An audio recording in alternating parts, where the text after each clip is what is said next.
In his annual spring address held today in the University Union Ballroom, President Alexander Gonzalez talked about the governor's budget proposal and plans on the nursing program. Moving into much of the first floor as soon as we can complete the renovations.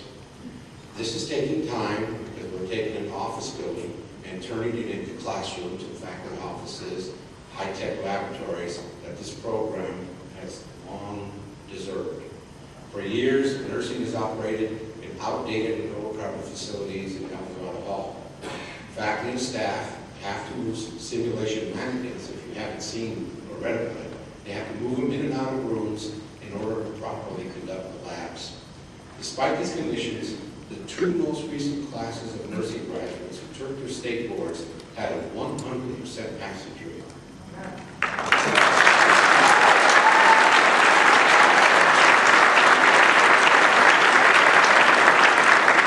So new facilities that will allow this program to expand and meet the state's nursing shortage are long overdue. And for all of us baby boomers, that's a good thing. We also have plans to move speech pathology and audiology into Folsom Hall. And now we're also seeking to lease about half of the building to one or more outside tenants. And that revenue, when it materializes, will go directly to the university. Now, as an aside, we did have a tenant that was going to rent the remainder of the space, and that was the State Board of Equalization. The problem that we had is they wanted to take the space that nursing wanted and that audiology wanted. And for those of you who are unaware, nursing and audiology both have clinics that serve the public. So we could not close the deal with the Board of Equalization because of that. They were on a running budget. We just wouldn't want to put our programs secondarily to what they wanted. The market for commercial real estate has made this a little more challenging than we originally hoped, but we're aggressively pursuing tenants to fill the space. And remember, CalSTRS leased the building back from us for 2 years after the sale as it completed their move from the headquarters. You've probably seen it off of Highway 5. So the space has only been available since last summer. I just want to make one more point on the university lease with UEI. This is a very favorable lease for the university. Our rent is stable for the entire term of the lease. In other words, the rate we're paying now is the same rate we'll be paying for 20 years. UEI is covering the maintenance, taxes, insurance, utilities, and the rest of it.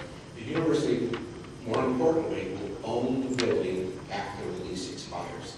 UEI will pay off the debt, and it will revert to the university as an official university building. I say it appears to be a renewed focus on higher education in the state capital.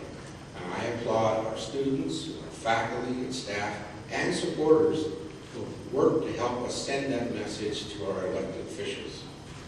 The budget dance with the legislature is just beginning. And what is proposed in January, as you all know, may not be what is translated to us and passed later in the year. I hope to know more details at our town hall meeting next month, but here is what we know now. The governor's proposal for 2010-11 would restore $305 million in one-time cuts to the CSU.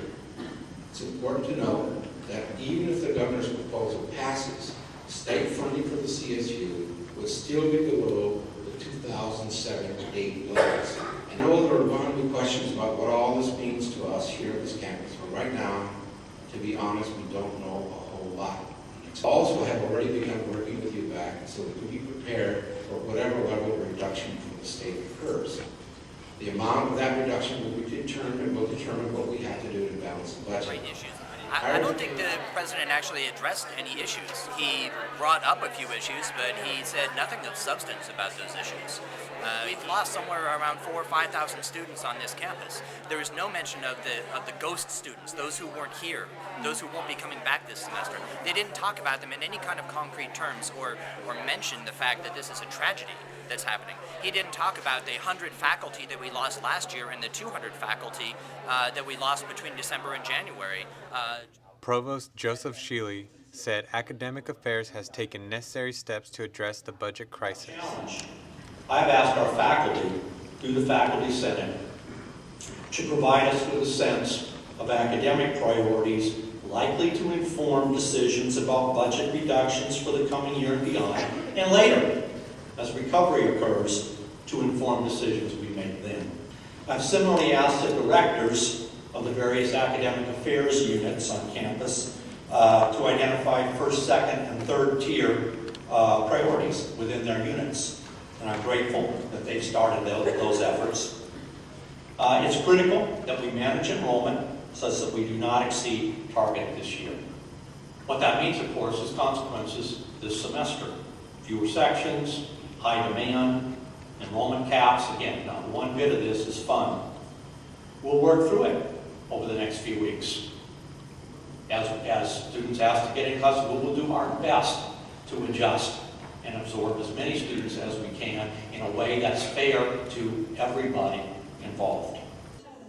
Vice President for Student Affairs Lori Velota said Sacramento State has managed enrollment more efficiently than other CSU campuses. We need to be given the green light.